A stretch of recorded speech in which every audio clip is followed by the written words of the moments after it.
Sa videong ito mga lods ay bibigyan natin pansin ang walang kamatayang GY6 engine.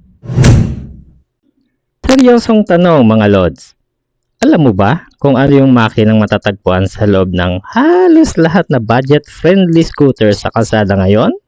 Magmula sa Rusi, Motorstar, hanggang sa mga pamosong brand sa Taiwan at China. Ito ang GY6 engine. Sa videong ito, silipin natin ang kasaysayan nito at kung bakit hanggang ngayong 2026 na, ito pa rin ang hari ng kalsada para sa maraming riders. That's right.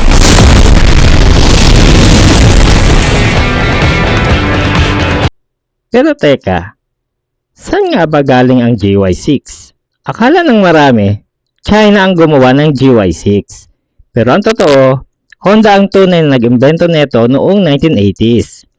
Ginamit nila ito para sa kanilang mga scooter tulad ng Honda Spacey at Honda Elite. Noon, nakipag-partner ang Honda sa Kymco sa Taiwan. At nang matapos ang kanilang partnership, naging generic technology na ito. Dahil sa simple at matibay na design, isang 4-stroke single-cylinder at air-cooled engine, maraming manufacturers ang kumuha ng blueprint nito. Pero teka, bakit tinawag itong maalamat? Kasi, bukod sa mura itong gawin, napakadali rin itong i-maintain. Kahit newbie mekanika, kayang-kaya mong ayusin to.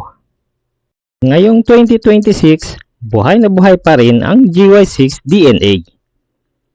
Kung may nakikita kayong mga motor na pang negosyo o pang service, malamang GY6 ang nasa loob niyan. Hindi naman lahat, pero halos karamihan.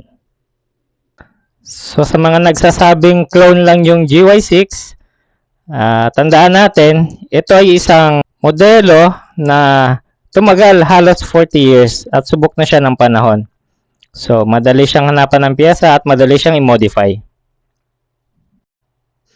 Yo Lods, huwag kalimutang i-like and i-share yung video na to, then mag-subscribe na para sa iba pang mga tech stories regarding motorcycle sa mga susunod na mga video. Ito po yung inyong lingkod, Ghost Rider TV. That's right.